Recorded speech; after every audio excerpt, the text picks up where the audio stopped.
खैर वो तो देह व्यापार वाला मामला था। अब दूसरे मैटर पर आते हैं। आज की जो मुख्य न्यूज़ है, आइए उसको समझें। शादी के 7 महीने बाद ही 21 साल की दुल्हन ने दे दी जान, सुसाइड नोट में लिखा, पापा आप सही थे।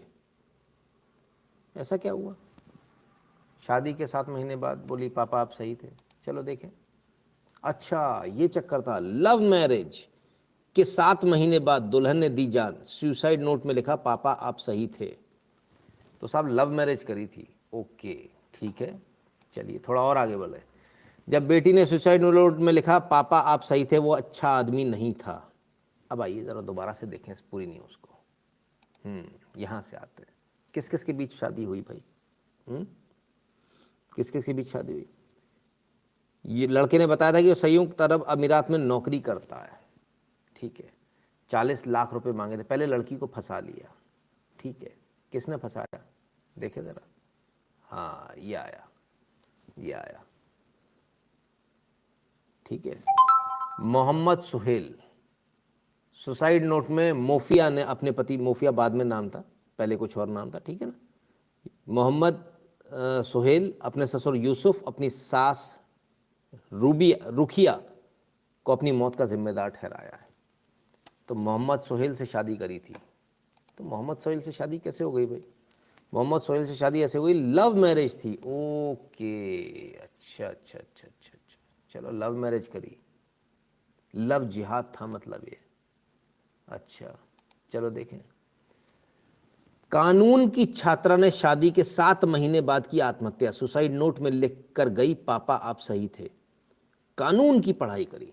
हम जिसको पढ़ाने जा रहे हैं ना, सोचिए आप कानून तो बहुत टिपिकल सब्जेक्ट हो गया, ये नॉर्मल कोई लड़की तो पढ़ नहीं सकती। कानून की पढ़ाई करने वाली लड़की भी इतनी बेवकूफ़ निकली।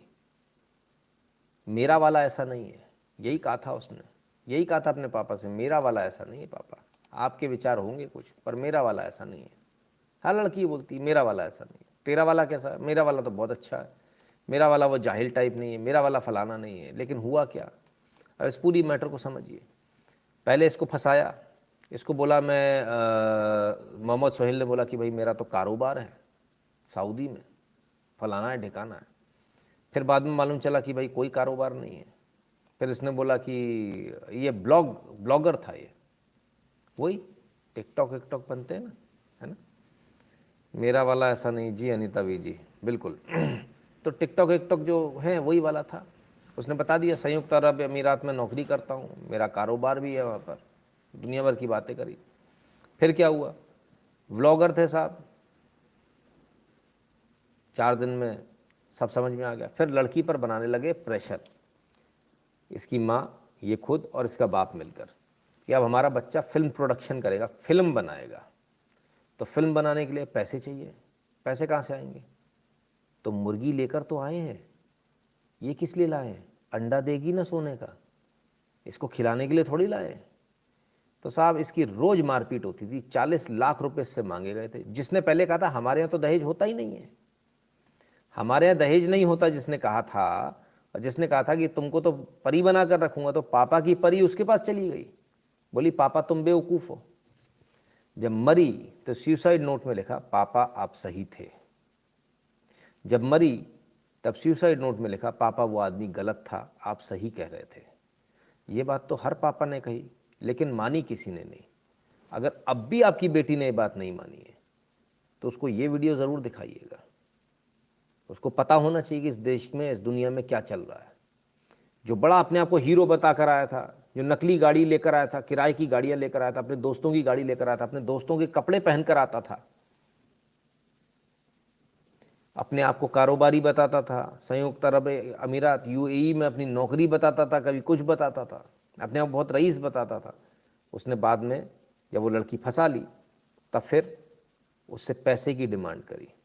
बताया तो ये भी जाता कि जब उसने पैसे नहीं दिए तो उसकी मारपीट करके फिर उसको वेश्यावृत्ति में धकेलने का प्रयास किया। इस सब से इतना तंग हो गई कि वो सीलिंग फैन से फंदा बनाकर फांसी से झूल गई। ऐसी लड़कियों का 99% यही केस होता है। किस्मत अच्छी सी बच गई कि खुद से सुसाइड कर लिया, नहीं तो वैसे भी कटी हुई लाश मिलती, शायद गैंगरेप के बाद मिलती, या हो सकता था हत्या के बाद गैंगरेप होता, क्या मालूम। वो एक अलग बात है। लेकिन एक बहुत चिंता का विषय, मैं बड़ा हैरान हूँ ये देखकर कि जब मैं इतने इंपॉर्टेंट विषय पर बात कर रहा हूँ तब लोग लीव कर रहे हैं। तकरीबन 100 लोग अभी कम हुए हैं।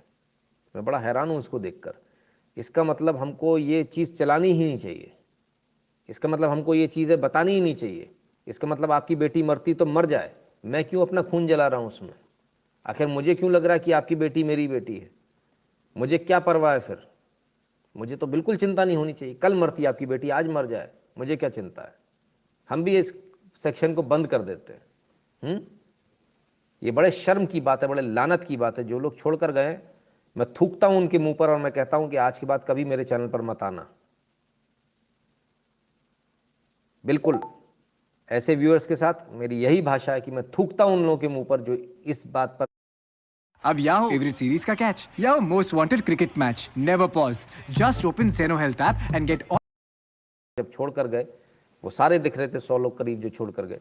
मैं थूकता हूं आपके मुंह पर और मैं लानत भेजता हूं आप पर, और मैं कहता हूं कि लानत है तुम पर।